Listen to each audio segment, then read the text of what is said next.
다양하고 깊이 있는 시선으로 털어드립니다. 고퀄리티 역사 생산 방송 역사공작단. 오늘도 다시 또 역시 출발합니다. 네, 반갑습니다. 반갑습니다. 반갑습니다. 만진만색 역사공작단 다시 또 역시 아직도 사회를 맡고 있는 소피입니다. 인사해주세요. 네, 중산춘 연구자 금강규입니다. 일제시대 연구자 범인입니다. 예, 뭐 박정희 같은 반장이 아니었던 백년입니다. 학폭 안 했어요. 조선시대 연구자 펭귄입니다. 잠깐 근황 토크 시작을 하는 겸해서 네. 우리 그 금강경 선생님께서 첨부하셨던 책 소개하는 시간으로 해도 괜찮을 것 같아요. 책 소개요? 네. 책은 근데 워낙 네, 많아요. 그중에 뭐 박정희 관련된 책은 워낙 많아서 일단 제일 중요한 거는 박정희가 스스로 얘기한 거겠죠. 그게 이제 월간조선에서 84년에 나의 어린 시절이라고 이제 자기가 쓴 거를 이제 월간조선에 쓴 글이 있었고, 이것도 이제 좀 보면은 재밌습니다. 짧은데 인터넷에 치면 바로 나와요. 박정희 나의 어린 시절이라고 치면은 나오니까 이것도 한번 읽어보면은 박정희가 어린 시절을 어떻게 기억하고 있는지 이거 보기에도 좀 괜찮을 것 같고. 그 다음에 이제 볼만한 책은 쉽게 쓴 건데 네. 정운현 씨가 쓴 실록 군인 박정희라는 책이 있습니다. 실록 군인 박정희. 네, 이건 개마공원에서 나온 책인데 이분이 기자 출신으로 박정희를 약간 심층 취재해가지고 쓴 책이에요. 군인 시절의 박정희에 대해서. 이 재밌겠네요. 책도 간단하게 읽기 굉장히 괜찮은 책이고, 그 다음에는 이제 뭐 이거는 조금 어려울 수는 있지만 최근에 가장 핫한 트렌드로 떠오르고 있는 만주와 또 박정희와의 관계를 쓰는 책으로 강상중 선생이 쓴 책이 재밌게 잘 쓰셨어요. 강상중. 물론 이게 연구자들한테는 좀 너무 이렇게 쉽게 연결을 한 거 아닌가라는 비판은 좀 받지만 기시노부스케와 박정희라는 책입니다. 참고로 기시노부스케가 아베의 외 할아버지. 아하. 또 그런. 그래서 이제 이분이 이제 강상중 선생님이 일본에 계시는 선생님이잖아요. 네. 일본 분이란다. 제일교포셔가지고 일본도 그 기시노부스케가 나중에 해방 이후에 이들한테는 이제 패전이죠. 네. 패전 이후에 일본의 내각으로 있으면서 만주의 귀태라고 표현하세요. 만주 귀태. 태어나지 말았어야 돼. 네네네. 그 만주의 귀태가 일본 사회 그늘이 되고 한국도 마찬가지로 박정희를 통해서 어떤 만주의 기태가 한국 사회를 지배하게 되는 이런 것들을 좀 쓰신 책입니다. 그럼 그분 입장에서는 죄송한데 그러니까 그 제국 일본 시기에 어떤 일본 본토의 애들보다 훨씬 여러 면에서 안 좋은 면을 가진 것들이 만주 세력들이었다라고 보시는 건가요? 그러면 그런 것까지는 아니고요. 아니 안 좋게 보시죠. 안 좋게 보시고 이게 그 목차를 보면은 안 좋게 썼다라는 거를 많이 볼 수 있는데, 일단 제국의 귀태라는 표현들. 그다음에 일단 독재, 박정희의 독재라고 하는 것 자체가 군인이 통치하는 사회, 군의 통치의 사회, 중화공업화도 마찬가지로 그런 거에서 연결이 될 수밖에 없었던 그런 어떤 그 만주에서의 경험들, 그걸 연결해서 그냥 선악이라고 보기보다는 통제 경제. 네, 통제 경제, 그다음에 만주국이 갖고 있었던 경제 시스템, 사회, 안보 뭐 이런 시스템들, 뭐 이런 것까지도 이제 영향을 미쳤다라는 거를 주장하시는 책이라서 조금 어려울 수는 있는데 이 책이 굉장히 재밌긴 재밌습니다. 그거 한번 보시면 또 도움이 많이 될 것 같네요. 근황 토크 책 소개로 이렇게 간단히 한번 정리해 보고요. 네. 네. 우리 지난 시간까지 금강경 선생님이 그 645기와의 네. 만남까지 했습니다. 5.16을 경비사관학교의 그 선생님으로 중대장으로 가는 그 바로 그 쿠데타를 함께 할 인간들을 만나게 되는 그 시점까지 해주셨습니다. 근데 제가 이것도 주워 들은 이야기인데요. 박정희에 대해서. 근데 보통 왜 관용어구처럼 선생님들이 하신 말씀 있잖아요. 저는 예를 들면 아까 백년 선생님 말씀해 주시기도 했지만 저는 고등학교 때 저희 국사 선생님이 항상 어떠한 인물을 가리킬 때 뒤에 이런 말을 붙였어요. 이승만 기회주의자. 이게 항상 그 관용어처럼 그렇게 말씀하셨거든요. 뭐 전두환 대머리 이런 것처럼. 전두환 대머리와 이승만 기회주의자가 같은 맥락이 있네요.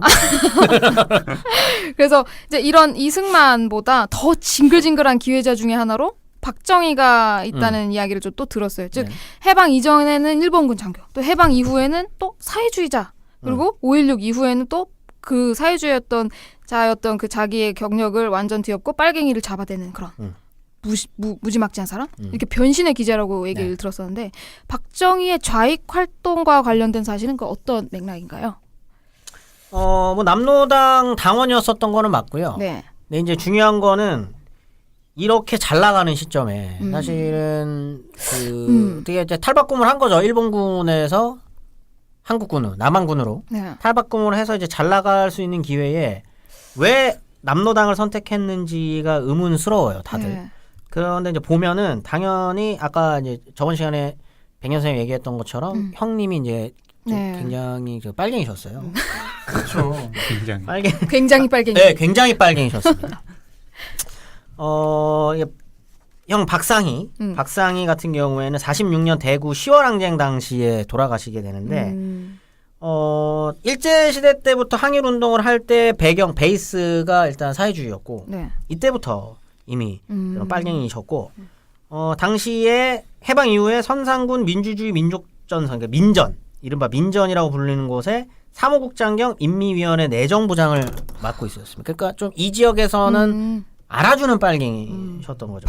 알아주는 빨갱이셨는데 이 10월 항쟁 당시에 사람들을 좀 모아가지고 구미 경찰서를 한번 공격을 한 적이 있어요. 야, 폭도들이네 이거. 공권력에 저항을 해. 이때는 아, 이제 예, 미군 정치. 아무튼. 네. 네네네. 아무튼 그래서 서장이야 그 서원들 16명을 유치해 감금시키 이런 큰 사건을 주동하셨던 분이셨는데 이때 이제 대구나 외관 쪽 방면의 경찰들에 의해서 이 폭동이라고 저가 폭동이라고 표현하면 안 되는데 백령 선생님 눈을 보고 제가 폭동이라고 표현해버렸네요. 저를 바라보는 눈빛이 폭동이라고 말해 이 새끼야. 이거는 이제 진압을 합니다. 이 소요를 진압을 하는데 이때 이제 박정희의 형인 박상희가 경찰의 총에 이제 죽어요. 총 맞아 죽습니다. 근데 박상희의 죽음을 목격한 그 누나 박재희에 의하면 그 박상희의 죽음을 이렇게 표현한 글이 있어요. 남편이 이불에 둘둘 말린 피투성이의 박상희를 업고 왔고 총 3발을 맞은 박상희는 곧 숨을 거두었다. 이렇게 이제 표현을 하는데 이때 박정희는 경비상안학교의 중대장을 맡고 있었습니다. 당연히 장례식은 받았겠네요. 못 갔죠. 왜냐하면 이때는 경비상안학교에 군 장교로 있는데 형이 이제 빨갱이로 이렇게 됐으니까 그러다가 이제 형 자체가 저번 시간에도 얘기를 했지만 이 형 중에서도 박상희가 네, 특히 박정희한테는 큰 영향을 미치는 게 학교도 계속 유일하게 가져오고. 7남매 중에 유일하게 학교를 졸업한 형이기도 했고 박상희의 말을 많이 들었다고 잘 들었다고 합니다. 그래서 좀 잘 따르는 따랐던, 형이었는데 이제 죽음에 대해서 좀 충격을 많이 이제 받았었고 아무래도 영향이 있겠죠. 네, 영향을 좀 많이 받았었고 박정희가 스스로 얘기한 겁니다. 자술서에 네. 남로당에 왜 입당하게 됐냐라고 하는 질문에 나중에 집에 내려가 보니 그 유족 그러니까 박상희의 유족이 형. 남로당 군사부 책임자인 이재복이 잘 보살펴주고 있었다라고 이제 표현을 해요. 그러니까 형이 남로당 때문에 죽었지만 그의 유족들도 남로당 당원이 보살펴주고 있다라는 말을 합니다. 그래서 좀 감정적인 측면으로 자기가 남로당에 가입했다는 얘기를 합니다. 약간 복수심 이런 것들로. 난 아니라고 봐요. 근데 본인은 이제 그렇게 이제 자술서 이제 물론, 그렇게 네. 이제 그 씁니다. 사람 말은 믿으면 안 돼요. 이제 이게 되게 중요한 인물이 여기서 나오는데 황태성이라는 사람이 여기 등장을 하게 되는데 박상희의 친구입니다. 황태성이 남로당을 가입할 때 보증을 서줍니다. 이 사람 내가 믿어도 된다. 내가 내 친구인 박상희의 동생이고 이 사람은 내가 보증을 서겠다라고 해서 보증을 서는데 뭐 일설에 의하면 박정희가 황태성을 박상희보다도 더 따랐었던 사람이라고 합니다. 그리고 대구 사범이라든지 만주사관학교 진로 같은 거에 조언을 구할 때 형보다는 황태성한테 조언을 구할 정도로 자기 형보다도 훨씬 더 많이 따랐었던 사람인데 이 사람이 이제 그 46년 10월 이때 10월 항쟁 이후에 그 월북을 해요. 월북을 하는데 61년 8월에 그때 맞아. 뭐야? 넘어옵니다. 맞아요. 다시. 왜냐면 이건 뭐 썰이에요, 썰. 썰이 뭐 연구가 나온 거는 아니에요. 근데 왜 내려오냐면 빨갱이. 북에서 같은 빨갱이. 네. 어? 북에서 어우. 내려보내는 거예요. 자기가 자원해서 내려옵니다. 간첩. 내가 제일 친한 내가 제일 아끼는 동생이 지금 남한을 장악했다. 그러니까. 그래서 이게 기회다. 이번 기회를 통해서 통일을 해보겠다라고 해서 이게 황태성 간첩 사건이에요. 그래서 근데 잡혀요. 황태성이 잡힙니다. 뭐 긴 이야기들이 있지만 잡히는데 박정희는 거기서 무슨 판단을 하느냐? 사형시킵니다. 역시 네, 가차 없이. 역시 무서운 사람. 가차 없이. 근데 죽기 직전까지도 이거는 박정희가 나 죽이는 게 아니다라고 믿었다고 합니다. 황태성. 저런. 미제 앞잡이들이 우리 정의를 혼났겠구만. 그때까지도 불쌍하시네. 네. 황태성은 박정희를 믿을 만큼 그만큼 아무튼 끈끈했었던 사람이 이제 보증을 서준 거죠. 제가 보기에는요. 제가 이제 박정희 같은 기회주의자라고 빙의를 한다면은 일단은 형이 죽었을 때 되게 짜증이 났을 것 같아요. 내가 여기서 이렇게 나름대로 자리를 잡았는데 형이 사고를 쳐 하면서 그런데 이제 그 다음에 사태들이 계속 뭔가 소요들이 일어나잖아요. 사이코패스인가? 그러니까 이거 보니까 이거 진짜로 좀 이따가 북한한테 먹히는 거 아니야? 혹은 뭐 이런 식으로 하면서 이럴 바엔 보증으로 그냥 이렇게 내가 활동은 안 해도 일단은 이쪽에다도 하나 그렇죠. 이렇게 카드 하나 넣어놓고 대부분의 연구자들이 그렇게 파악합니다. 발가락 하나 걸치고. 야 대단하다. 역시 뭐? 아니 제가 대단하다. 아니 어떻게 그걸 논문도 안 읽고 생각을 했지? 아니 뭐 논문이 있지는 않은데 뭐 이런 아니, 거를 가지고 그래도 논문을 아무튼. 쓰진 않으니까. 근데 이제 보통 어떻게 아마 그 누구죠? 성공에 대해 한홍보 선생도 아마 그렇게 쓰셨던 걸로 그런 것 알고 같아요. 있어요. 그런 사람의 심정이면은 형의 죽음이 슬프지만 그와 동시에 빡쳤겠다. 왜 우리 형 갑자기 이 와중에 사고를 치신 거야 이런 것 같은데. 박정희 자체를 제가 저번 시간에도 욕망의 화신으로 설명을 했듯이 이분은 어떻게든 그 이 사다리 끝에 올라가고 싶어하는 사람이기 때문에 수단과 방법을 가리지 않고 지금 이 시기, 그러니까 46년의 시기만 하더라도 저번에 여운형이 아니구나. 박헌영 편에서 잠깐 드렸다시피 이때가 조선공산당의 어떤 꼽히는 시기였고 남한을 누가 먹을지 모르는 상황이었습니다. 그렇죠. 혼돈의 네. 시기에. 이 혼돈의 시기에 일단 이쪽 우익 쪽과 군 쪽으로 내가 발을 담그고 있는데 나중에라도 조선공산당에 큰 힘을 받거나 이렇게 됐을 때가 내가 어떻게 처신해야 되지 해서 어차피 남노당은 비밀당원이기 때문에 발 한쪽 걸쳐놓은 거죠. 그렇게 걸쳐놨다라고 판단하시는 분들이 이제 많아요. 근데 모르겠습니다. 저는 아무튼 뭐 진술만 놓고 보면 감정적으로 자기는 가입했다라고 이제 본인은 진술을 하고 있습니다. 그건 노무현이나 하는 일이야. 그러다가 왜 걸리게 되느냐? 이게 이제 숙군 작업이라고 하는 게 이제 시작이 되는데 군 내 숙군 작업. 요거는 저희 그 회화동 선생님이 나오셨던 98화 한국전쟁 편에 잠깐 등장을 하는데 이제 그 군내 숙군 작업은 남노당의 군 총책이었던 이재복이라고 하는 사람이 거동수상자로 잡힙니다. 거동수상자로 잡히게 되는데 이것도 아마 그냥 표적 수사였을 것 같아요. 그래서 잡히게 되면서 시작이 되는데 이재복에 이어서 그 비서 겸 군사 연락책이었던 김영식이 체포가 되고 숙군 수사가 이제 급진전을 이루게 되는 거예요. 왜냐? 연락책이 잡혔으니까. 이 사람 연락하는 사람 다 잡히는 거죠. 그때 이제 박정희도 이제 명단이 확보가 되는 겁니다. 근데 거기서 박정희가 어떤 판단을 하느냐? 이게 더 중요한 거겠죠. 어떻게 박정희만 살아남습니다. 대단하네. 박정희만 살아남고 거의 대부분이 사형당해요. 대단합니다.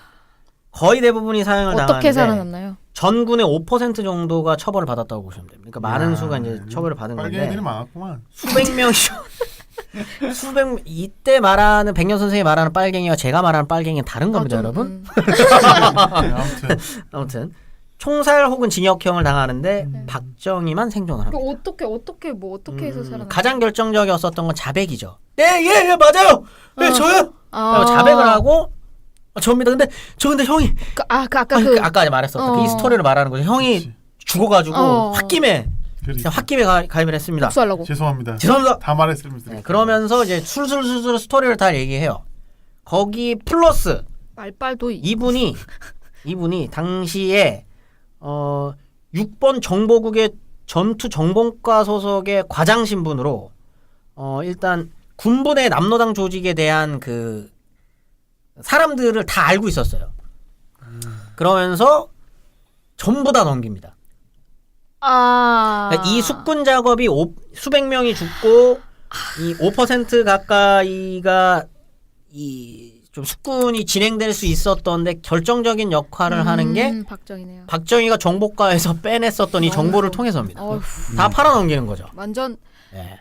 아휴 욕을 네. 지금 백녀 선생님은 입을 다물었어요. 네. 이건 잘한 일이거든.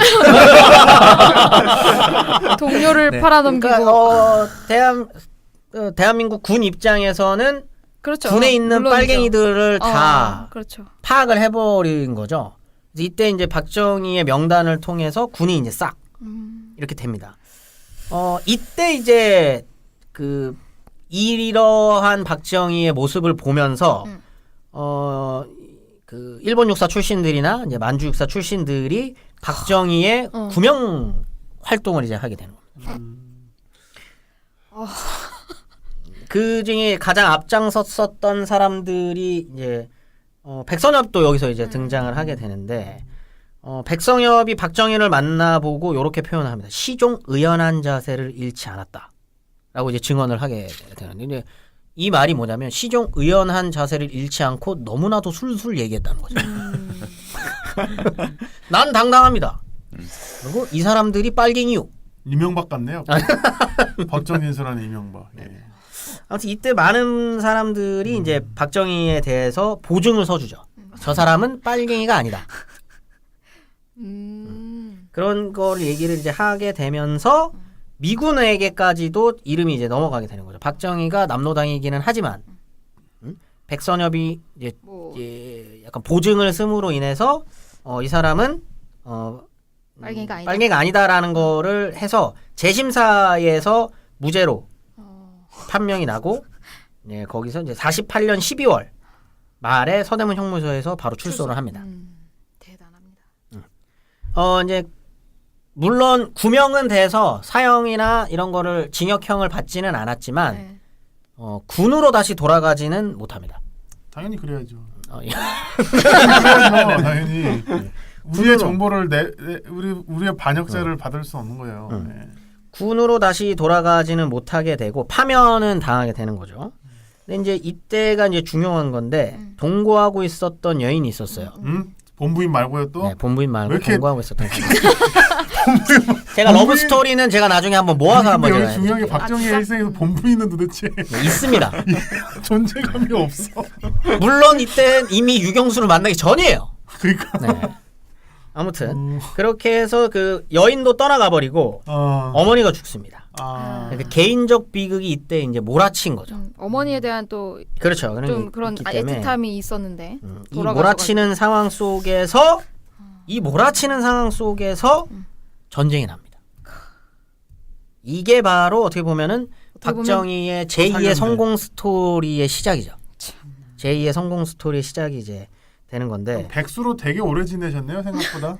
근데 백수는 아니에요. 제가 설명을 해드릴 건데 뭐냐면 어디서 뭐 나올 게 있었어요? 박정희가 백선엽의 선처로 군인은 아닌데 문관 신분, 그 지금으로 따지면 군무원 네, 신분으로 정보국에서 근무를 해요. 근데 저는 이게 참 이해가 안 되거든요.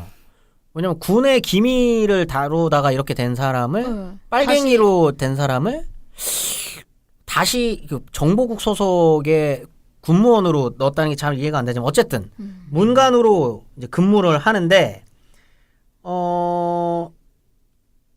이 썰에 의하면 돈은 받지 않았답니다. 뭐야? 무급으로 일하고 열정페이? 있었던 거죠. 열정페이로.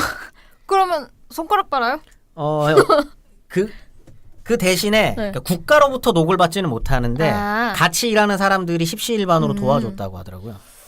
그런 신분으로. 그러니까 이 사람이 사람들의 신뢰를 끄는 능력은 탁월한 사람인 건 맞는 것 같습니다. 로키인가?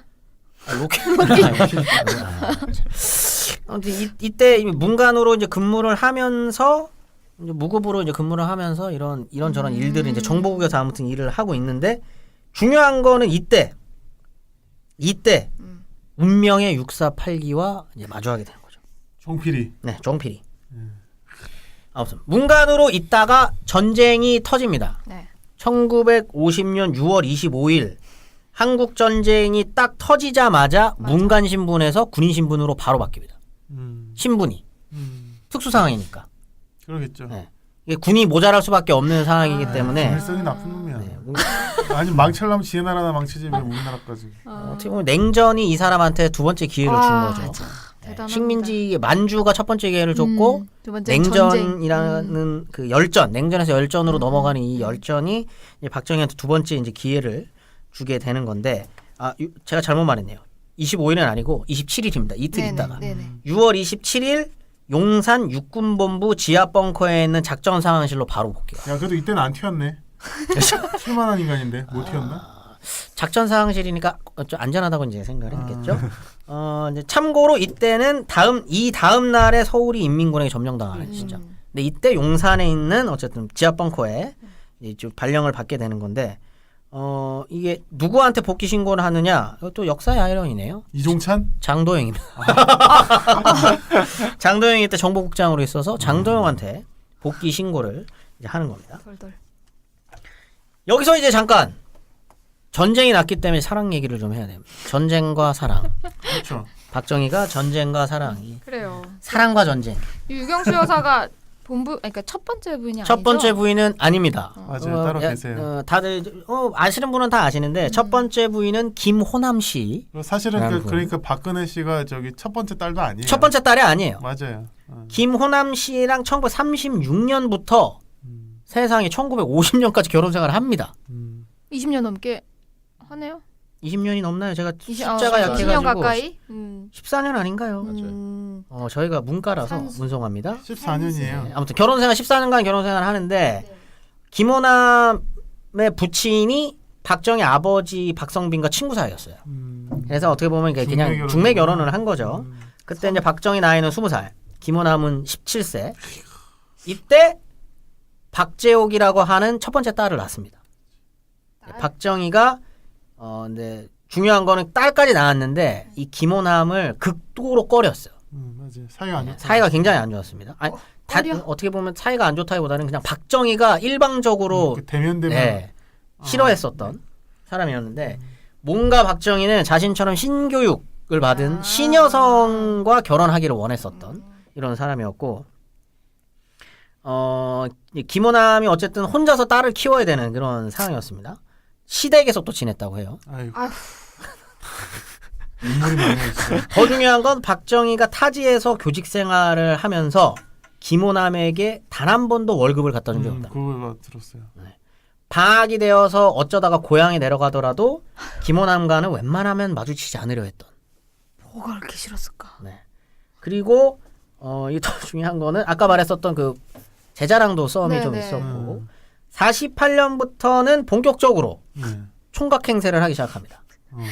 그래서 뒤에 나올 이혈란이라고 하는 사람과 결혼을 전제로 동거를 시작을 하게 되는 거죠. 완전 양아치네. 뭐 이혼해줄 거라고 생각을 한 건가? 이혼을 끊임없이 요구합니다. 아, 근데 김호남이 거절해요. 그렇지. 이혼을 요구를 할 때마다 김호남은 집을 나가버렸답니다. 도장 안 찍으려고. 이럴 정도로 그게 되는 건데 이열란 이야기는 좀 이따가 하고 그러다가 전쟁이 딱 터진 다음에 그 박정희가 도망치고 있다라는 사실을 이제 바로 파악을 하고 왜냐하면 그 박상희라든지 아니면 그 엄마라든지 박정희 엄마라든지 친척들이 엄청 말렸대요. 이혼을. 이혼하려 그러면은 안 된다고 반대하고 이랬는데 전쟁이 터지니까 친척들도 도망가고 자기 마누라도 도망가게 바쁘고 이때에 그냥 도장을 찍어버립니다. 대단한. 부인 도장을 자기가 찍어버린 거예요? 아니요, 부인도 이제 동의를 하는 거죠. 이제 더 이상은 아닌가 보다. 그리고 나도 그냥 도망가련다. 전쟁까지 나니까. 도장을 찍고 김호남 씨는 불교에 기이하여 사찰 봉사하는 보살이 되십니다. 진짜 보살이 되실 만큼 고생을 하셨네요. 딸은 이게 되게 재밌는 게 나중에 청와대에 들어와서 사진 찍을 때도 같이 찍고 그래요. 자식은 또 박근혜 옆에서 같이 사진도 찍고 이렇게 하는 사진들이 남아 있는 걸로 봐서 자식은 또 챙겼네요. 챙겼다기보다는 그냥 가끔씩 그냥 아예 쌩까고 살지는 않았었던 것 같아요. 그 딸이. 그리고 이 김호남과의 이야기는 딸의 증언입니다. 다. 딸이 그 증언까지 해주시고 하셔가지고 아무튼 좀 완전히 내쳐버리지는 않았던 것 같아요. 이 첫 번째 딸인 이 박재옥이라고 하는 사람은 완전히 내치지는 않았었던 것 같고 박근혜랑은 어떻게 지냈는지는 잘 모르겠어요. 안 좋게 지냈겠죠. 근데 사진에서는 이렇게 같이 어쨌든 이렇게. 이렇게 있었고 참고로 드라마 제3공화국에서 이 김호남 씨를 연기했었던 연기자가 오연수. 아, 나 그거 봤는데. 네, 굉장히 그 남편만을 이렇게 딸 지고지순한. 자, 두 번째 여자는 이열란. 아까 말했었던 내연녀. 그 모 여대를 다닌다고 하지 않았나요? 맞습니다. 이열란 같은 경우에는 함경남도 원산 지역유주의 딸이었습니다. 근데 아무튼 원산에 살 때는 그 미션 스쿨이었던 루시 고등학교라고 무시여고라고 하는 거 고등학교까지 나온 사람으로 신여성이죠. 딱 그냥 박정희가 네, 바랬었던 원하는 신여성. 딱 여성상이네요. 이었는데 이 원산의 지역유주의 딸이다 보니까 해방 이후에 당연히 이제 북한의 인민위원회로부터 이제 땅 몰수되고 뭐 이런 과정을 거치면서 바로 월남을 합니다. 월남을 해서도 이화여자 대학교에 다녔었던 걸로 봐서 역시 뭐 부자는 많아서 집안이? 3대는 간다고 돈을 좀 갖고 나왔겠죠. 뭐 그러다 보니까 어쨌든 이화여대에 다니는 그 여대생이었어요. 여대생으로서 당시로서는 굉장히 높은 수준의 교육을 받았었던 사람이었는데. 근데 그 옛날에 그 동거도 하고 대단한 사람들이다. 아 그렇죠. 진짜. 47년 가을에 루시 고등 여학교 동문이었었던 고금옥 씨라고 하는 사람의 결혼식에서 박정희도 어떻게 하다 보니까 하객으로 참석을 합니다. 이때 이제 만났는데 찝쩍댔구만. 그렇죠. 이때 이제 박정희가 대위에서 소령으로 이제 진급을 했을 때였어가지고 요때 이제 소령 영관급이 되다 보니까 관사가 나왔답니다. 관사가 나왔는데 이 관사에 결혼을 전제로 동거를 시작합니다. 이 말은 무엇이냐? 이열란에게 자신이 뻥쳤다는 거죠. 아니 근데 결혼하지 중요한 게 않았다. 지금 아버지 어머니가 이연란 씨는 지금 같이 내려오신 거 아니에요?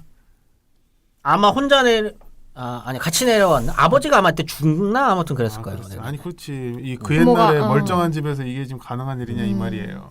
그 시대 인식에서 봤을 때.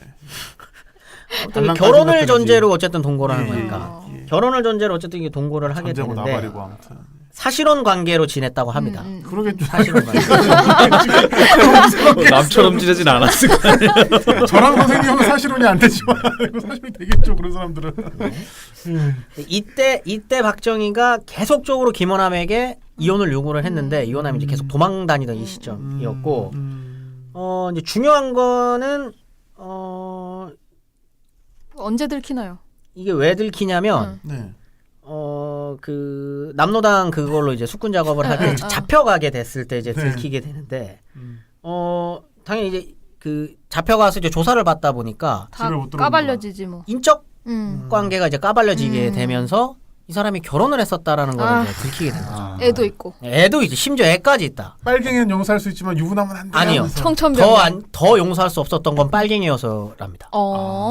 이 사람의 증언을 왜냐면 원산에서 내려오게 된 계기가 빨갱이가 싫어서 유부남은 였기 때문에 그렇지만 빨갱이는 안 돼요. 근데 거기랑 연관되고 세상에 유부남도 빨갱이를 내가 사랑하고 있었다니 이러면서 배신감에 치를 떨고 이 박정희와 이제 관계를 끝내려고 하는데 문제는 박정희입니다. 집착남. 질척거린 정도가 아니에요. 도망가면 잡아왔답니다. 이거 도망가면 잡아와서 또 하고 이제 이 사람이 데이트 폭력이다. 어느 정도였냐면 이열란의 회고에 따르면 처음에는 이제 박정희를 증오했는데 나중에 가서는 무서워졌다고 생각합니다. 왜냐하면 일부러 오만정이 다 떨어지라고 이렇게 진상짓을 부리면 여자가 입을 꾹 닫고 꿈쩍도 하지 않은 채로 갑자기 존댓말로 식사하세요. 소름. 사이코네. 네. 소름. 이열란의 증언입니다. 무서워. 네. 그러다가 이제 화장실 간다라고만 말을 해도 쫓아가서 화장실 문 앞에서 감시를 했다. 무슨 완전한 사육이네. 무슨. 진짜. 미친놈이야. 이 정도면 사이코패스죠 진짜. 진짜 사이코패스. 사랑의 눈먼. 무슨 사랑이에요. 다시 한번 얘기하지만 아직도 이혼은 안 한 상태예요. 이혼을 안 한 상태입니다.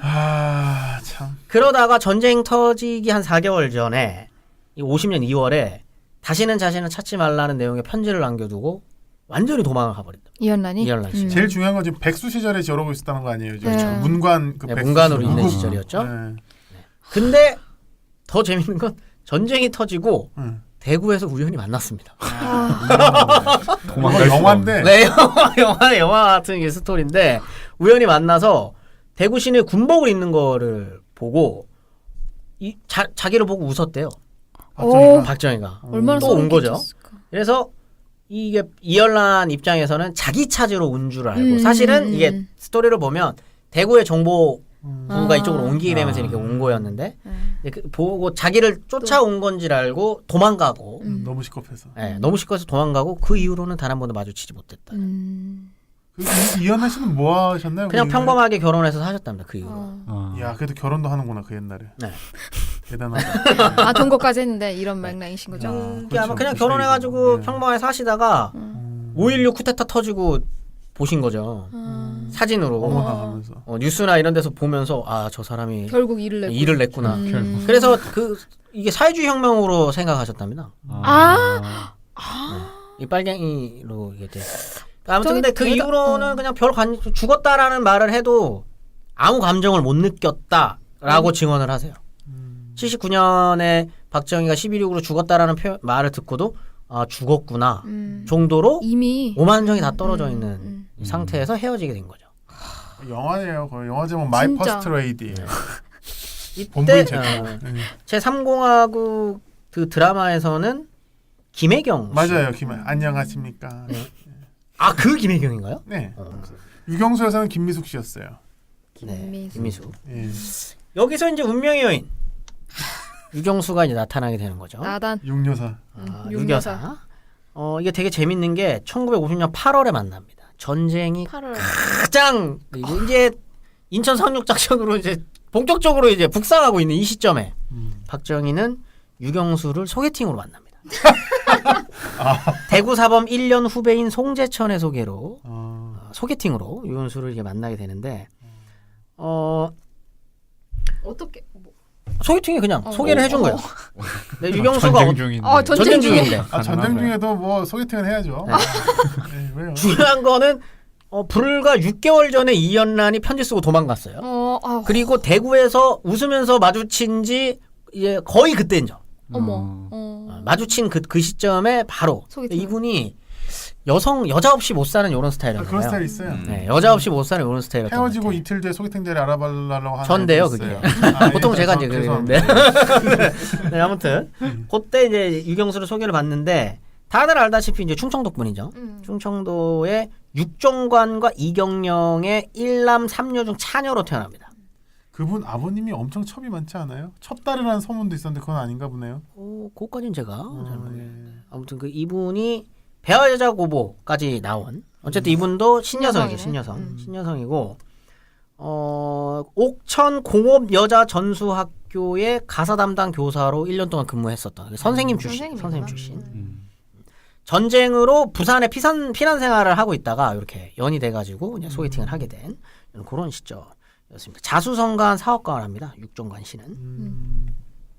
6.25 때 대구와 부산을 오가면서 교제 이것만 봐도 장거리 연애예요? 아니 대구 부산은 뭐 장거리라고 보기에는 1시간 그때 정도 기준에서는 걸리는 장거리죠. 붙어 있지 네, 장거리죠. 않으니까. 먼저 증기 기관차 있을 텐데. 근데 요게 중요한 거는 요것만 보더라도 박정희는 6.25 때 그리고 한국 전쟁 때 전투병가가 아니었다. 여기 이제 증명이 된 거죠. 전투명하면 진짜 역적놈이죠. 왜 그렇죠? 아니 전투라고 했는데 지금 대구 부산 연애할 때가 있어요. 지금 적이 눈앞에 있는데 얘는 좀 후방이니까 좀. 그치. 아무튼 요때 이렇게 결혼을 해가지고 이 뭐 평생의 단짝까지는 아니군요. 아니 뭐 평생 단짝이지. 그쵸, 뭐. 가장 오랫동안 동거한 여성. 그렇죠. 이제 뭐 박근혜, 박지만 또 불난 씨앗들이 이때 태어나는 거죠. 대한민국에서는 만나서 안 될 만남이 이때 만나죠. 저런 유경수와의 만남은 있어서는 안 될 만남. 잘못된 만남이에요. 차라리 죄송합니다. 끊죠. 네, 아무튼 네. 잘못된 만남을 통해서 결혼을까지 이제 꼬린하게 되는 게 전쟁 중이었다. 그렇게 박정희의 러브 스토리는 끝난 줄 알았는데 나중에 죽기 전까지 여색을 탐하시다가. 그때 그 사람들 영화 보면 나오죠. 맞아요. 그 수영장에 다 모아놓고. 썰이기는 한데 이 11.6 때 네. 관통상을 당해요 박정희. 네. 아니, 알고 제가 있어요. 무식해서 그런데 관통상 말고 다른 상들이 있나요? 총을 맞으면은? 박혀서 죽을 수 있잖아요. 총이. 아 관통을 그럼 뚫고 나갔다. 뚫고 나간 거예요. 아 오케이. 예. 여기. 뚫고 나갔는데 예. 이게 진짜인지 아닌지 이거 확인해봐야 됩니다. 네. 근데 박정희가 입었다고 추정되는 셔츠에는 앞에만 구멍이 뚫려 있대요. 네. 뒤가 그 말인즉슨 급하게 조작했다는 거죠. 사실은 옷을 벗고 놀고 있어. 사후에 사후에 입힌 거야. 그런 썰이 있어요. 이거 나 절대 그거 아닙니다. 그러니까 관통상까지는 오피셜한 그거 아닙니다. 관통상은 팩트죠. 관통상 팩트죠. 근데 옷이 그 앞에만 이게 이제 루머 이제 루머인지 거죠. 아닌지는 이제 잘 모르는. 옷을 벗고 놀고 있었다. 이런 이제 왜냐면 거기에 이제 노래 부르는 심수봉과 옆에 그럼 이제 병풍 뒤에 있었다고 하시던데 그래서 네네. 못 봤겠죠.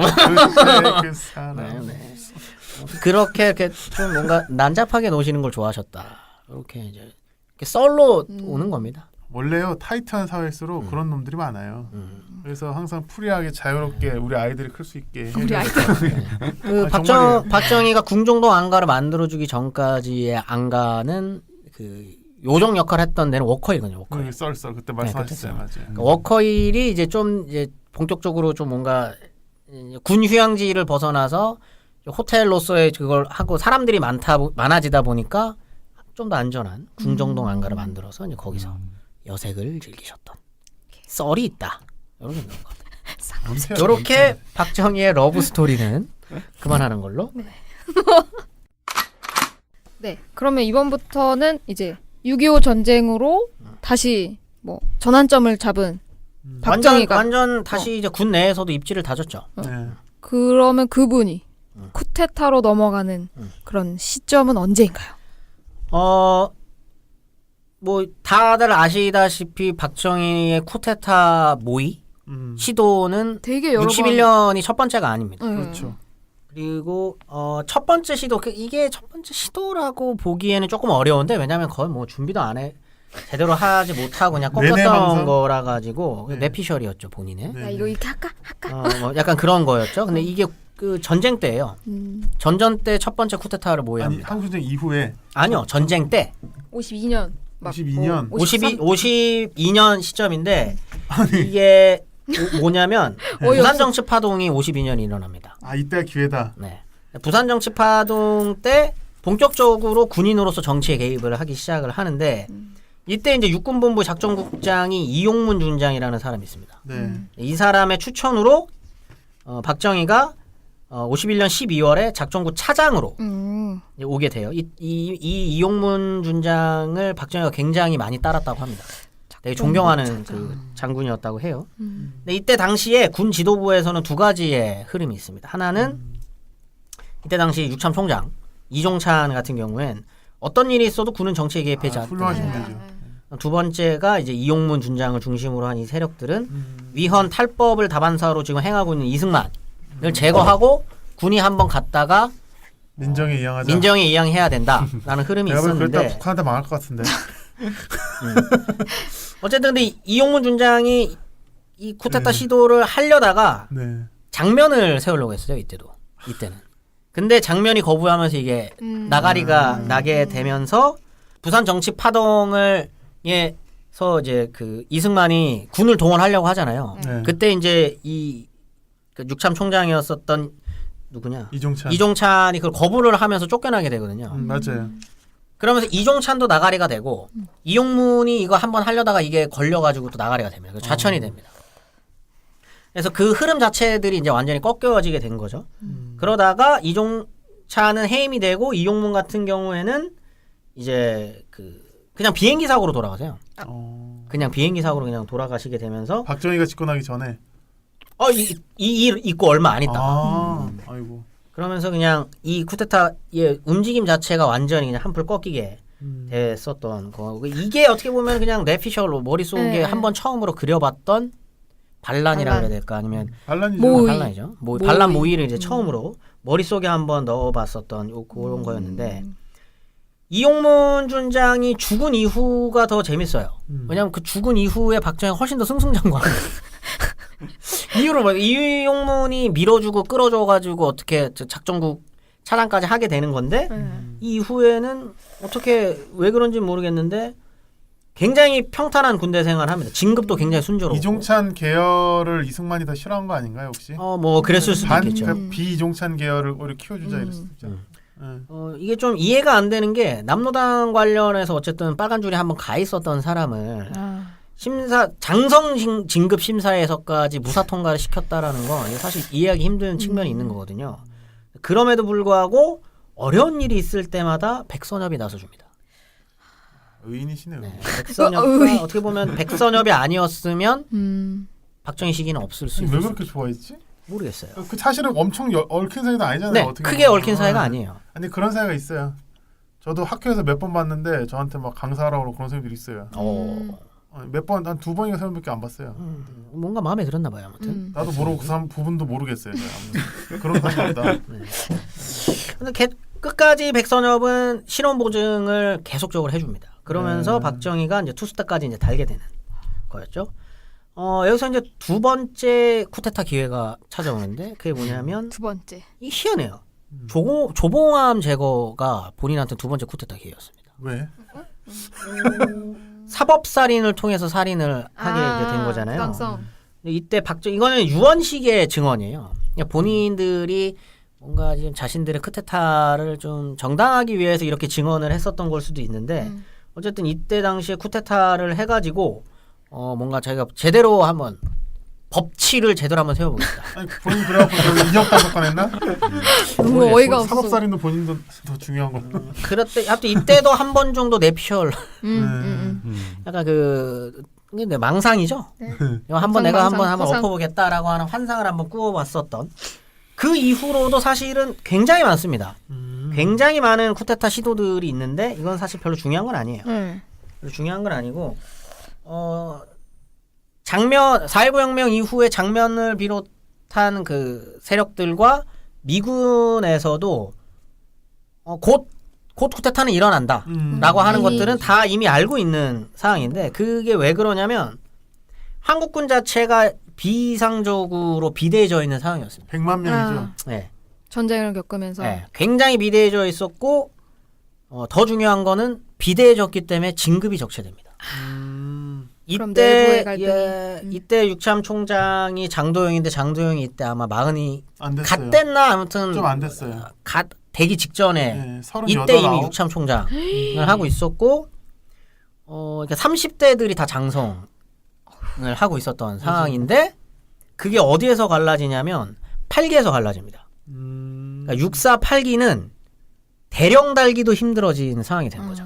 근데 64, 8기가 억울할 수밖에 없는 건 실제로 한국 전쟁에서 실무를 담당하고 전투를 담당했었던 사람들은 64, 8기예요. 그러겠죠. 자기네들이 전쟁을 거의 실무를 다 맡아서 했는데. 했었던 사람들인데 막상. 정작 장성 진급하는 기회가 없어져 버린 거죠. 거의 뭐 요새 연구자 우리 사회랑 비슷하네요. 저는 잠깐. 함구하겠습니다. 그러니까 되게 많은 우리가 공을 쐈다는 게 아니라 지금도 지금 그렇죠. 엄청나게- 진급 적체. 지금 제가 저번에 봤더니 그 교수 신문인가 어디 나왔는데 인문사회계 초임 교수 연령이 뭐 정년 비정년 통합해서 해서 만 46점 몇 세인가 47점 몇 세더라고요. 좀 심각한 거예요 진짜로. 이게 비대해지다 보니까 비대해지면은 생기는 항상 그 큰 특징이 있죠. 파벌이 생깁니다. 파벌이 생기게 모이기 되는데 시작하면. 그게 이제 평안도파, 백선엽으로 대표되는 평안도파, 정일권으로 대표되는 함경도파 이렇게 파벌이 이제 형성이 됐는데 이게 단순히 지역이 아니라 일본 육사 출신이냐, 뭐 만주 육사 출신이냐 이런 것들로 이제 파벌이 형성이 돼 있었는데 박정희는 저번에 첫 시간에 말했다시피 둘 다 졸업을 하고 그렇기 때문에 이 파벌에서 굉장히 자유로웠습니다. 그러다 보니까 군에 있는 대부분의 사람들과 다 뭐. 친밀해질 수밖에 없었죠.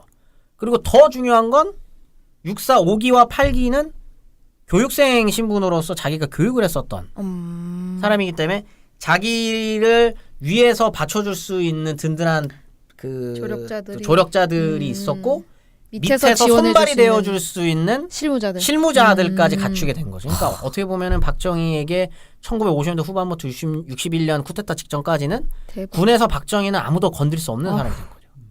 네. 6.4.8기 특히 6.4.8기의 실권을 장악하고 있었던 사람이 김종필과 김영욱이었고 초족하잖아요. 또. 보통 그냥 김종필이라고 얘기하는데 제가 김영욱 그 자서전을 읽으면서 그래서 본인은 또 본인과 김종필이라고 얘기를 하더라고요. 멧돼지 김영욱이. 네. 근데 실제로 좀 나름대로 그 군을 장악하고 있었던 사람인 거는 또 맞는 것 같아요. 아무튼 이 두 세력이 박정희에 대해서 이제 완전 그 완전한 지지를 해주면서 든든한 백업이. 쿠데타가 나면은 수장은 박정희 수밖에 없는 상황이 만들어진 겁니다. 이미 이 시기부터. 이미 그림은 다 나왔네요. 근데 김종필의 거는 그 증언록에 있는 내용인데요. 네. 이런 이야기를 합니다. 육사를 8기로 졸업한 1949년 6월 나는 육군본부 정보국에서 장교로서 첫 발을 디뎠다. 동기생 7이 정보국 전투 정보과에 배치됐다. 이렇게 쭉쭉쭉 얘기를 하다가 백선엽 대령이 우리에게 말했다. 너희가 신고 드릴 분이 한 분 더 있다. 작전실로 가서 인사를 드려라. 그래서 바로 옆에 있는 작전정보실이라는 팻말이 붙은 작은 방으로 가서 인사를 건넸다. 이번에 전투정보과에 배속된 신임 소위들입니다. 신고를 받으십시오. 작전정보실장이라는 타이틀을 가진 사내는 검은색 양복을 입고 있었다. 검은 옷 탓이었을까. 참 키가 조그맣고 얼굴이 새까만 첫인상이었다. 그는 우리에게 개면쩍게 웃어 보이는 말이다. 백수였다. 중요한 게 지금 주시면 안 돼요. 네. 나 박정희요. 근데 난 그런 신고 받을 사람이 못 돼. 거기들 앉게 하면서 악수를 나누고 잠시 의자에 앉았다. 박 실장은 내가 사고를 당해서 군복을 벗었다며 자기소개를 했고 이어서 육사를 우수하게 졸업한 장교들이라고 들었다. 환영한다며 짧은 대화를 나눴다. 이게 첫 만남이랍니다. 이때 근데 김종필 이후에 쓴 얘기들을 쭉 보면은 인상이 굉장히 강렬했답니다. 그렇지. 군복가 입고 혼자 양복 입고 있어. 뭐지? 사람 뭐지? 굉장히 큰 인상을 받았고 이게 조카 사이가 되는 거예요. 그렇죠. 네, 이때 그러니까 조카 사이가 될 정도로 완전히 박정희라는 사람을 신뢰하기 시작했던 거죠. 첫 만남에서부터. 그렇게 이제 6.4.8기를 중심으로 팀이 이제 꾸려지게 되는 건데 이제 그 전까지는 사실은 쿠데타 모의라고 하는 건 아까 말씀드린 것처럼 그냥 모의. 그러니까 어떻게 보면 약간 그 최근에 그 가장 대한민국 최근에 있었던 그 반란 사건이 이석기 아닙니까? 아하, 내란.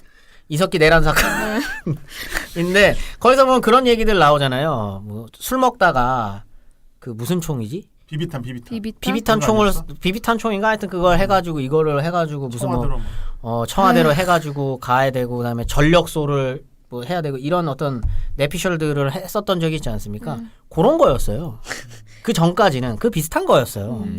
그러다가 현실적으로 모의가 된 거는 1960년 9월 10일.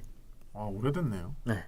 6.4.8기 동기생 11명이 서울 중구에 있는 충무장이라는 음식점에서 쿠데타를 단행하기로 결의를 합니다. 잠깐만, 지금 4월 혁명이 있었던 거고 실제 장면 내각이 출범한 거는 그해 하반기잖아요. 네. 그 시기죠. 그러니까 가장 복잡할 출범하고 때. 나서 얼마 되지도 않아서 이놈들이 말이야 반역을 하려고 했네. 왜냐하면 옛날부터 생각은 하고 있었으니까. 이 이야기는 뭐 제가 따로 정리를 할 시간이 될지 모르겠지만 본인들은 5.16이 4.19의 질을 잇는 혁명이라고 생각을 하는 사람들이기 때문에 이승만 독재 정권 어쩌고저쩌고더라. 이 시기가 딱일 수 있었죠. 이들한테는. 그래서 1960년 9월 10일 날 충무장이라고 하는 음식점에서 했기 때문에 본인들은 이거를 충무장 결의라고 부릅니다. 충무장 뭐 먹는 데인가요? 짜게집일 거예요. 장. 네. 이때 이제 박정희 초조카였던 김종필 그리고 그래서 이제 총무로 김종필이 보고요. 정보의 김영욱, 인사의 오치성, 작전의 옥창호, 경제의 김동완, 사법의 길재호 이런 식으로 이제 업무 분담을 하는 거예요. 다 분담을 했네요. 이때도 김종필 우리 님은 총무를 보셨네요. 그렇죠. 2인자. 그렇죠. 끝까지 2인자로 영원한 2인자. 영원한 2인자. 그러다가 1960년 11월 9일 날 신당동 소재 박정희 집에서 박정희를 중심으로 쿠데타를 계획하고 수립하겠다라고 하면서 이제 팔기들끼리만 이렇게 모여서 하던 거를 박정희를 얼굴마담으로 세우고 본격적으로 쿠데타를 진짜로 한번 준비를 해보자라고 하는 것들이 이제 하게 되는 건데 이때 이제 박정희가 그 전에 내피셜을 몇 번 했지 않습니까? 네. 근데 8기생들이 주도를 해가지고 나한테 이런 얘기를 해주니 얼마나 좋아요. 백업이 탁탁 되는 거예요. 백업이 딱딱 되다 보니까 바로 본인 인맥을 동원하기 시작합니다.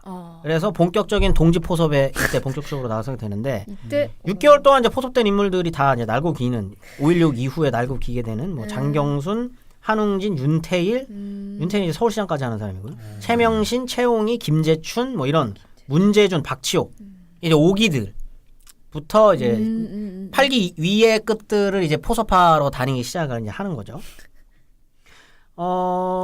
이와 동시에 진행됐었던 게 뭐냐면 그 유명한 정군 운동이 이때부터 시작이 되는 겁니다. 이거는 진짜 2시간을 정군 운동만 따로 빼도 모자란데 아까 이제 진급적체 명목은 지금의 군이 너무나 방만한 운영을 하고 있다는데 사실은 진급적체에 대한 그쵸. 이제 불만을 그랬을 것 같아요. 표시를 하게 되는 건데 648기 8명이 정군을 요구하는 연판장을 육참총장에게 보낼 계획을 합니다. 계획을 하다 이게 걸려요. 권력을 하게 되면서 이게 사전에 발각이 되면서 보안사에 체포가 되는데 이때 이제 이때 당시 송효찬이죠. 송효찬이 얘네들을 쿠데타 음모 및 국가 반란죄로 구속을 시켜버린 거예요. 쿠데타요 이게. 근데 648기의 핵심 멤버들이 쿠데타의 죄로 가다 보니까 박정희가 여기에 빡쳐서 송효찬한테 4.19에 대한 책임을 들어서 육참총장 측은 자진 사퇴하라는 편지를 받게 돼요. 그래서 이게 이제 정군운동이라 어떻게 보면 이게 맞물리게 되는 거죠. 박정희의 이런 움직임이 맞물리는데 되게 웃긴 거는 송효찬이 이걸 편지를 받고 자진 사퇴를 합니다. 자진 사퇴를 하는데 중요한 거는 송효찬 이후에 장면 정부가 정군운동 대상자였던 최영희를 육참총장으로 다시 임명시킵니다. 이 말은 정군운동을 지지하지 않겠다라는 표현을 대놓고 한 거죠. 그러게 되면서 이럴 수 있었던 이유는 미군이 정군운동을 반대해요. 얘네들 쟤네 너무 과격하다라는 표현을 많이 쓰거든요. 그래서 정군운동을 반대하면서 일부러 정군운동 대상자를 다시 육참총장으로 앉혀버리게 되는 거예요. 이때 648기들이 대량 예편을 하게 되는 거고 이때 이제 김종필도 이제 대령으로 예편을 이제 하게 되는 거죠. 근데 이 이후로 이제 본격적으로 쿠데타 모의를 하다 보니까 쿠데타에 대한 소문들이 계속 납니다. 아니 이건 거의 다 알고 있어요. 사람들은 다 알고 거. 있었대요. 맞아요. 그게 이제 3, 4월 위기설이라는 건데 작년한테도 61년 들어갔다고 하더라고요. 그렇죠. 이미 다 알고. 김영호 회고록을 보면은 장면이 계속 장도영을 불러요. 불러서. 이런 소문이 있다는데 어떻게 된 거예요? 장도영이 이런 소문 저는 제가 육참총장입니다. 총리님. 이런 소문은 저는 들어보지 못했습니다. 이 장도영을 믿으십시오. 네. 진짜 그런 말을 한다는 거죠. 장도영을 믿으십시오. 제가 육참총장입니다. 박정희 그런 사람 아닙니다. 이러면서 계속적으로 이제 그거를 하게 되는데 실제로는 굉장히 디테일하게 그 쿠데타 모의를 이제 하게 되는데 그게 뭐냐면 4.19 혁명 1주기를 기념해서 정배를 원래 세우기로 합니다. 왜냐하면 본인들의 정당성을 4.19에서부터 찾아오기 위해. 근데 이거를 왜 그렇게 기획을 하냐면 4.19 1주년 기념해서 소요가 엄청 크게 날 거라고 생각을 해요. 4.19가 이제 일주일 되니까 이때 엄청 혼란스러운 상황이니까 뭐 이때 등장하게 된 게 이제 가자 북으로 오라나무로 뭐 이런 표현들 등장하면서 이렇게 큰 집회가 열릴 거라고 생각을 했는데 아니었던. 굉장히 소소하게 넘어갑니다. 소소하게 넘어가면서 4월 19일에는 정작 아무 일이 없게 돼서 이때 쿠데타는 못하게 되고 다시 모여. 다시 박정희 집에 모여가지고 그럼 어디로 하겠냐라고 했는데 5월 12일로 디데일은 원래는 잡혔다고 합니다. 그러면서 이때 이제 본격적으로 해병대도 거사에 동참키로 하면서 군이 이제 점점 커지게 되는 거죠. 그게 뭐냐면 계획의 전말인데 굉장히 디테일합니다. 그 계획이 봉화작전이라는 작전인데 일관문을 영등포, 오류동 여기 얘네들이 한강대교를 넘어온다. 여태 누가 가느냐? 혁명 제1대대인 김포 제1공수단 1대 병력 이 혁명군의 선두에 서서 김포를 출발해서 한강교를 건넌다. 혁명군. 이때 중앙청을 돌파해서 국회의사당을 먹고 정치를 장악하고 장면민 민주당 인사를 체포한다. 참고로 이때 국회의사당은 지금 서울시의회. 의회입니다. 그 자리에. 덕수궁 가까이 있는. 예. 이때 이제 박치옥이 이제 공수 단장으로 있었고 뭐 이때 중대장이 차지천입니다. 그래서 이제 뭐 이관문은 마포, 상관문은 부평에서 오는 경인가도, 사관문은 수색에서부터 서대문으로 내려오는. 그래서 이게 굉장히 계획을 디테일하게 이미 짜놔요. 쫀쫀하네요. 쫀쫀하게 짜놓습니다. 쫀쫀하게. 실제로 그리고 이렇게 합니까? 이렇게 돼요. 어. 이렇게 되고 3개의 지휘본부를 세우는데 오류동 소재의 제6강구 사령부 참모장실, 그리고 두 번째가 남산, 그리고 세 번째가 육군본부, 이렇게 3개가 있는데 핵심은 참모장실이죠. 거기에 박정희도 있게 되는 겁니다. 그렇게 이제 작전을 이렇게 짰는데 5월 12일 날에 안 됐었던 이유는 19일 날 예정됐던 거사가 이제 실패하고 12일로 다시 됐다가 혁명군 제1대 담당이었던 공수단이 12일에 안성에서 훈련이 잡혀요. 가장 핵심적인 역할을 해야 되는 애들이 훈련이 잡혀가지고 12일 날에 다시 모입니다. 다시 모여서 이렇게 얘기를 하다가 주말도 끼고 이러다 보니까 그냥 이제 주말 지나고 이제 주말에 해보자. 주말 지나고 군이 휴가에서 다 복귀를 해야 자네들도 이제 그걸 할 수 있으니까 더 늦추기는 싫고, 그다음에 이거 12일 날로 거사는 잡았다 이렇게 됐고, 그래서 이번 주말 지나고가 아니면 스스로들도 다 잡혀 죽일 거다라는 생각을 했대요. 그 생각은 했네요. 네. 지금 나는 뭐 대놓고 완전히 이거를 아니 왜냐면 미군은 아까도 말했던 것처럼 아. 정군운동 자체에 대해서 반감을 갖고 저지를 있고 하고 장면을 철저히 서포트하고 있는 입장이었습니다. 그렇기 때문에 이번이 아니면 미군한테 우린 죽는다라는 판단에 16일 날로 미군. 거사를 이제 잡게 되는 거죠. 근데 이제 문제는 장도영입니다. 거사의 계획은 다 짜놨어요. 근데 문제는 장도영이에요. 김영욱의 증언에 의하면 5월 15일과 16일 아침까지도 장도영 쿠데타에 가담하지도 적극적으로 조사하지도 않는 애매한 상태였습니다. 장도영은 그럼 이 모든 것을 다 알고 있는. 다 알고 있었죠. 양다리 걸치고 있는. 네. 아니요, 양다리도 아니었었던 것 같아요. 그냥 박정희 설마 아니 참. 정도로 생각을 하고 이게 근데 그럼에도 불구하고 박정희가 들고 일어나면 나는 어떻게 되지? 그거 감이 전혀 안 왔나 보네요. 약간 쫄보. 약간 장도영의 유가족들이 들으면 또 신고를 할까요? 오래오래 사셨어요. 그래 대신에. 예. 이게 쫄보. 하여튼 쫄보처럼 이렇게 되고 있었는데 장면이 이제 그걸 알았죠. 근데 알았고 이전부터 쿠데타가 일어날 거를 알았고 계속 장도영한테 계속 얘기를 하는. 이거 박정희가 쿠데타를 한답니다. 근데 장도영이 내사도 시키잖아요. 아니 그러면 그거를 갈아엎어야지. 참모총장 너 똑바로 안 하냐? 지금 내가 너한테 월급 주는데. 근데 이미 너 부모도 없냐 뭐 그래야지. 이미 이전에 손혁찬부터 한 6개월 동안 참모총장이 3번이 바뀐 거예요. 이미. 네. 그러니까 너무 많이 바뀌어 버려가지고 일단 장도영도 약간 장면 쪽 인사라고 판단을 한 거죠. 윤보선도 마찬가지로. 무해한 그 장면과 윤보선 둘 다 이건 좀 복잡한 얘기인데 이때 당시 민주당이 신파 구파 이렇게 나눠져 있는 상황에서 장도영은 신구파 양쪽에 신임을 받는 장군이었습니다. 그러다 보니까 운신의 이 사람 아니면 좁아지고. 사실 대안도 없었었고. 그래서 이제 하고 안 있다가 결국은 쿠데타를 막는 걸로 결정을 해요. 장도영은. 그래서 군의 자기 라인 사람들한테는 전화를 돌립니다. 막으라고. 16일 날 아침부터 막으라고 이제 하는데 뭐 이미 실무진은 다 장악하고 있는 상황이었기 때문에 완전히 그게 박살이 나게 되다가 쿠데타가 한번 위기를 맞게 되는 게 장면을 못 잡아요. 그렇죠. 카멜스톤인 거 네. 아시죠? 도망갔다고 그랬죠. 장면이 이제 그 미대사관 쪽으로 도망을 갔다가 그 안국동에 있는 미국 대사관 숙소를 거쳐서 해화동에 있는 카르멜 봉쇄 수녀원이라는 곳으로 피신을 하게 됩니다. 소도. 어쨌든 장면도 도망을 가고 장면이 도망가다 보니까 그 밑에 있는 강료들이 다 도망을 가요. 근데 이게 중요한 게 뭐냐면 이러면 계엄령을 도장을 못 받는 거예요. 그러다 보니까 쿠데타가 실패했다라는 소문이 이미 돌기 시작합니다. 김무성이네 김무성. 옥새 들고 튀었어요. 예.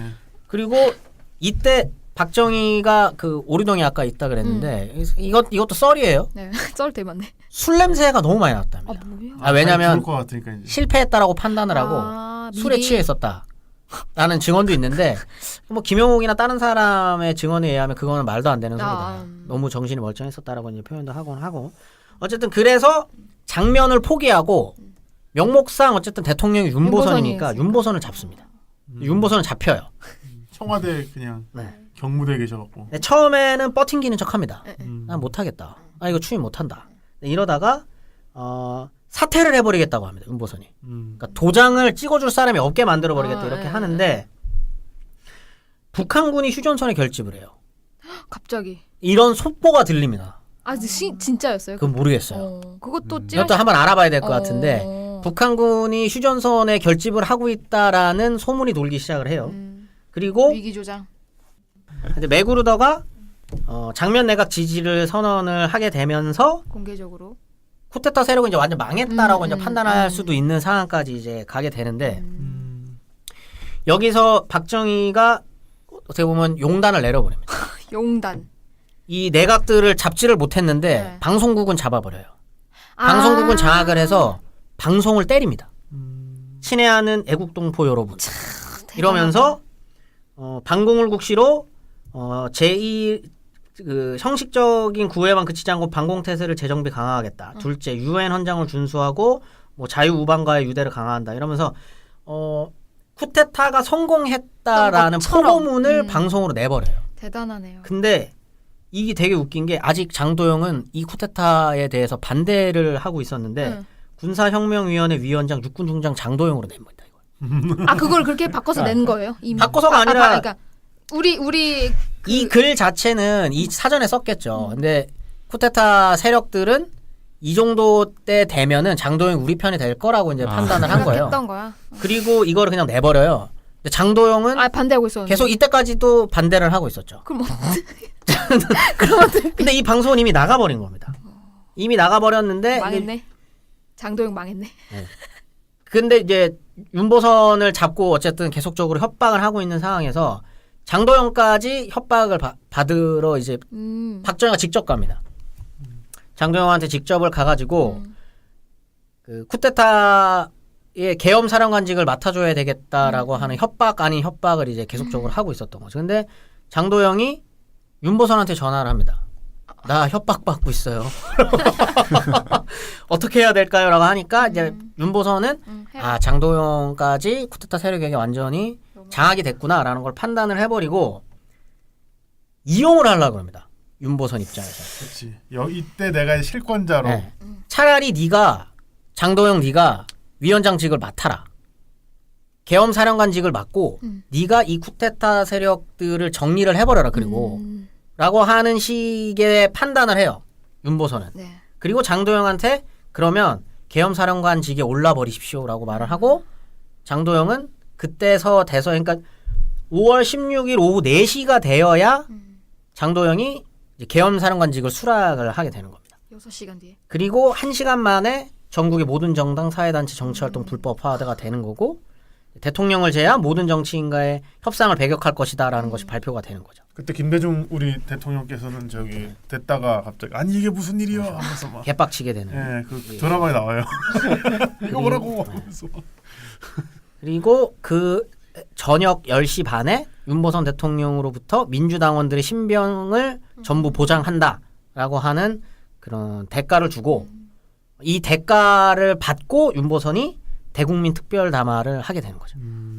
그리고 장면한테 공식적으로 서한이 아니라 그 방송을 통해서 투항하라라고 하는 메시지를 보내고 장면이 안경을 벗은 채로. 네. 투항을 하게 되면서 사실상 사람들은 이제 쿠데타가 성공했다라는 걸 다 알았죠. 다 알았는데 사람들 머릿속에 쿠데타가 이거 되게 뭔가 있는 쿠데타구나.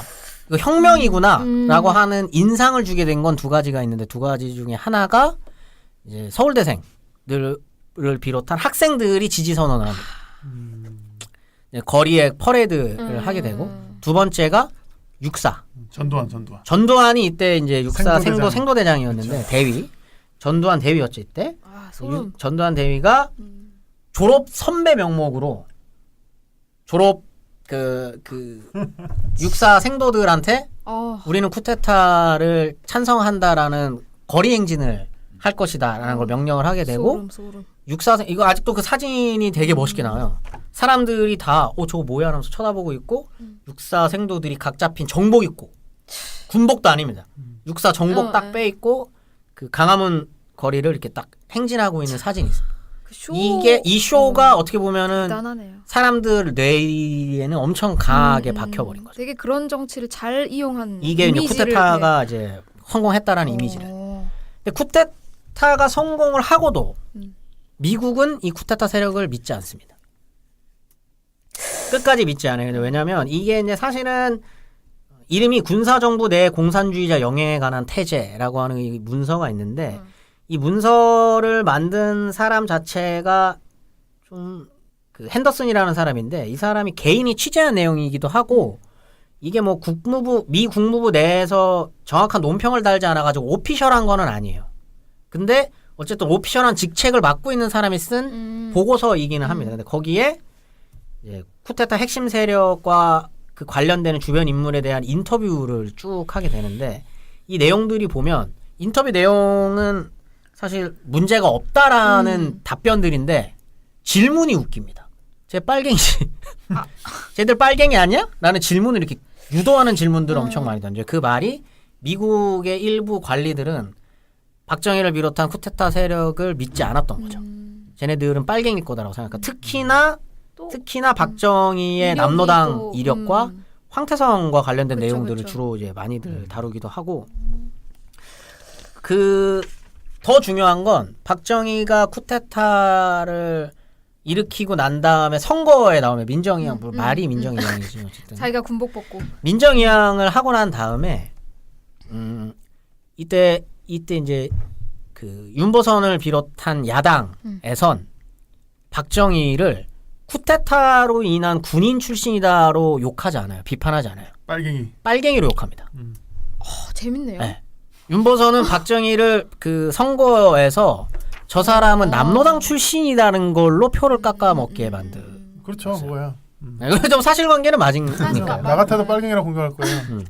그리고 61년부터 63년까지 군정 기간 동안 미국 문서들에 민족주의적, 그 내셔널리스트라는 표현이랑 소셜리스트라는 표현이 굉장히 많이 자주 등장을 하는데 누구를 꾸밀 때 주로 이런 말을 하냐면 그 육사 8기 출신의 젊은 장교들을 둘러싸고 있는 사람들을 표현할 때 주로 소셜리스트 혹은 내셔널리스트라는 표현을 주로 많이 썼 정도로 미국 입장에서는 이들이 전혀 못 믿음직스러웠던 거죠. 하지만 그것과 상관없이 뭐 쿠데타는 성공한 겁니다. 윤보선과 장면이 투항을 하게 되면서 성공을 하게 된 거죠. 어떻게 보면은 뭐 편하게 무혈 입성했다라고 볼 수도 무혈 입성은 아니에요. 왜냐하면 저희 그래서 생략을 했는데 미국이 이한림이라는 이때 당시에 그 장군한테 명령을 합니다. 막아라. 서울 진입을 막아라라고 해서 이한림 같은 경우에는 끝까지 투항을 하다가 잘립니다. 그래서 저항을 하다가 잘린다. 실제로 군을 동원해서 막아요. 근데 이때 뭐 사람이 죽었는지 아니었는지는 정확하게 모르겠어요. 근데 아무튼 완전 무혈 입성까지는 아니고 이게 뭐 그 원래 중요한 역할을 했었던 김포에서부터 출발하는 제1대 혁명군 제1대 같은 경우에 박치옥이라고 하는 사람이 거기에 대대장이었는데 이 사람은 사실 박정희 쪽 라인이 아니라 장도영 쪽 라인이었습니다. 근데 여기에 실무를 보고 있는 사람은 아까 말했던 것처럼 차지철이었거든요. 대위에 불과했지만 차지철이 그 김포에 있는 그 사단의 무기고를 털어버립니다. 그냥. 장도영이 박치옥한테 연락을 해서 야 그거 나는 허락한 거 아니니까 너 끝까지 그 일단 대기해라고 하는데 차지철이 까 이 새끼야 이러면서 그냥 무기창고를 털어서 그냥 털어가버리는. 그래서 아마 내부적으로는 총질이 좀 있었을 수도 있어요. 이게 완전 무혈 입성은 아니었을 거예요. 아마. 제 추측입니다. 이건. 가지고 있는 지식이야 뭐 교과서적 지식이라서요. 그냥 장면 도망가고 바로 그냥 피신. 접수 이렇게 이해하고 있었는데 이게 또 엄청 내막이 네. 복잡하네요. 61년 4월 19일부터 16일까지 아마 박정희는 잠을 못 잤을 거예요. 아, 그래서 너무 피곤해. 듣기만 해도 진짜 너무 피곤한데. 여자 관계도 소원해졌겠네요. 이때는 이미 박근혜도 그때만큼은 이미 태어났고. 아이 그래도 그거랑 상관없을까요? 그런 사람들은 곤조가 그래요. 주변에 잘 보세요. 결국 실현을 해냈네요. 대단합니다. 그렇죠. 이때 이제 사진 같은 거 보면 박정희와 장도영이 같이 찍은 사진들이 있는데 위원장 마이크 앞에서 글을 읽는 거는 장도영인데 박정희는 뒤에서 앞으로 손을 한 거나 어. 차렷 자세가 아니에요. 와. 뒷짐 지고 있습니다. 뒷짐 딱 지고. 짝다리 짚고 딱. 왜냐면 마지막으로 장도영을 찾아갔을 때도 장도영한테 거의 반협박적으로 이야기를 하죠. 해. 그렇게까지는 아닌데 이제 맡아주십시오. 지금 상황이 좀 그런데 해줘라 뭐 이런 거. 네가 좀 해줘라. 그리고 장도영도 알고 있죠. 군내에 이미 거의 다 박정희한테 장악을 되어 있다는 걸 이미 다 알고 있고. 그렇겠죠. 이미 그렇기 뭐 때문에. 쿠데타 일어난다고 정보도 다 나돌고 있었고. 그리고 일단 몸빵으로 6.4 8기 호기가 몸빵을 엄청 잘 띄워주고 있었기 때문에 이 쿠데타는 실패할 수가 없는 쿠데타입니다. 몸빵은 너무나도 잘 이미 뭐 예편할 각오로 정군운동 한번 했고 그리고 이 정군운동이 결국에는 나중에 반혁명으로 엮어서 당연히 이제 바지 사장이었던 장도영을 내치는 것까지 이어지게 되는 거죠. 박정희는 사실상 이때까지는 명목상은 2인자였는데 이제 그 반혁명이라고 하는 걸로 몰아가면서 본격적으로 자신이 이제 1인자로 올라가는 이제 그런 순간들이 그 이후에 생기는 거고 그게 이제 민정이양의 순간까지도 계속 이어지는 거죠. 근데 사람들이 바보가 아닌 이상 1인자가 박정희라는 건 다 알고 있었죠. 그렇겠죠. 모두의 공감을 사고 있었겠죠. 그럼 이제 정리를 해볼게요. 네, 결국에는 박정희가 쿠데타를 일으켰고 또 성공을 했고 또 이후에 또 장기 집권을 하게 되잖아요. 그 18해 만에 이제 비극적으로 생을 마감하게 되는데 우리가 여태까지 이제 5월 혹은 6월 가정의 달 혹은 뭐 보훈의 달 특집으로 이제 반역 특집을 쫙 이렇게 마련했는데 오늘이 이제 마지막 시간인데요. 이렇게 한번 쫙 보니까 그 홍시 선생님이 지적했던 것처럼 권력에 대한 어떤 그런 집착이나 권력에 대한 집착 그리고 그것의 속성에 대해서 뚜렷하게 드러나는 지점들이 바로 이 반란이나 쿠데타가 아닌가 하는 생각이 듭니다. 제 느낌의 박정희는 글쎄요 본투비 파이터? 내추럴본? 파이터가 아니에요. 파이터라기보다는 뱀이죠, 약간 뱀. 그 진짜 뱀이죠. 브레인, 눈구레인. 브레인도 아니고 브레인은 우리 종필이. 종필 형님. 브레인. 원래 사람의 진면목을 보려면은 뭐 친구 사이의 관계란 이런 게 아닙니다. 연애사를 보면 그 사람이 어떤 놈인지. 연애사가 복잡하지 않습니까? 눈구레인이에요. 무서웠어요 저는. 네, 이 사람이 어떤 인간인가를 보려면 여성 관계, 그러니까 남자 같은 경우에는 연애 관계. 그렇습니다. 이걸 봐야 되는데 박정희는 연애 관계부터 들어왔다. 저희처럼 첫사랑과 결혼을 해야 돼요. 이렇게 그런 거 막간을 아니었나요? 이용해서 기억이 안 홍보. 나시죠? 기억이 나지 않아요. 저는. 빨리 끝내시죠. 그럼 이상으로 가정의 달 특집을 빙자한 반역 특집을 마무리하겠습니다. 청취자 여러분 이렇게 감사드리면서 다음 방송도 재밌게 준비하겠습니다. 참고로 네. 대한민국 헌정사의 쿠데타는 아직 몇 번이 남아 있습니다. 네? 아유 전두환이 쿠데타 그렇죠. 했으니까. 전두환도 있고. 몇 번이 남아 있다고요? 그건 아니에요? 또 있어요? 전두환이 이제 하니까요. 그렇죠. 네. 한 번이죠. 전두환이 이제 그렇죠 한 번이죠. 뭐. 여러 개 중에 임팩트 있는 거를 골라서 한 거니까요. 네, 그럼 이렇게 마무리하고요. 이번 시간 이렇게 마무리하겠습니다. 만인만색 역사공작단 다시 또 역시 금요일에 다시 뵙겠습니다. 감사합니다. 네, 감사합니다. 감사합니다. 잠깐만 금요일 아닌데 잘못 말했어.